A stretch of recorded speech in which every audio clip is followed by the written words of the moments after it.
Many times we are told to be patient.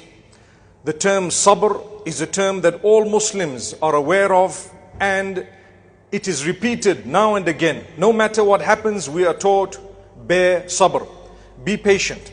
Sometimes you have a sickness or an illness. While you are making dua and while you are seeking remedy, you are told, bear patience. Correct. You get a reward for bearing patience. When calamity strikes you, you are told, bear patience. That is also correct. When someone does something bad to you, you are told, bear patience. But obviously, that particular one is a little bit difficult because we know Allah is just. If I were to slap you across your face, do you not have the right to slap me back? The answer is yes, you do.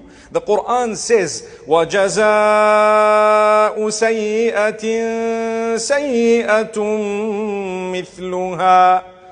The recompense of something bad is something exactly equivalent to it back. But Allah says, فَمَنْ عَفَا وَأَصْلَحَ فَأَجْرُهُ عَلَى اللَّهِ. Whoever is ready to forgo and to make amends, their reward is with Allah. It's not easy. So you're allowed to retaliate, but at the same time you are strongly encouraged to forgo, forget, forgive, or try to forget. At times we are human beings, we won't be able to do that, but we're actually instructed to try to make amends.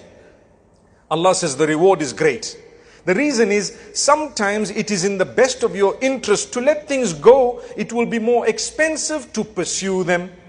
For example, someone does something to you, you do it back to them, they do it back to you in a bigger way, you do it back to them in a bigger way. Does your life not need to continue and progress somehow? Or you are stuck in something that is not allowing you to progress? That's why Allah says, you know what? Let it go. It's cheaper for you sometimes to let it go, but not all the time. Not all the time. But I want justice. You want justice wherever someone has wronged you. And people come to us and say, bear sabr, be patient. Well, I've had enough. That's what it is. Or you might say, when is Allah going to mete out the justice that He promised? Allah is the most just. That is an extremely important feeling for a human being. We would not be able to worship a deity who is not just. Imagine coming on the day of judgment and there's no justice for you. I mean, what was the point of that day of judgment?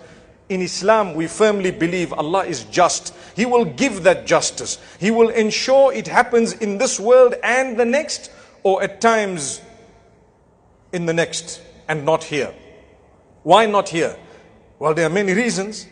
Allah Almighty sometimes wants to elevate your status and mine by being patient. Do you know, many people turn away from Allah Almighty when there is no problem in their lives. Nothing is wrong. You have no harm, you have no loss, you have no sickness, you have no calamity, no one is working against you. Some people turn away from Allah, they begin to enjoy on earth such that they forget they have a maker to go back to. So Allah says, we want to keep you in constant check. So the more we send calamity in your direction, if you're a believer, it is a sign of the greater love of Allah for you. It's a love of Allah. Inna Allah idha ahabba abdan ibtalah. We've heard this hadith so many times. When Allah loves you, that is when He tests you more and more.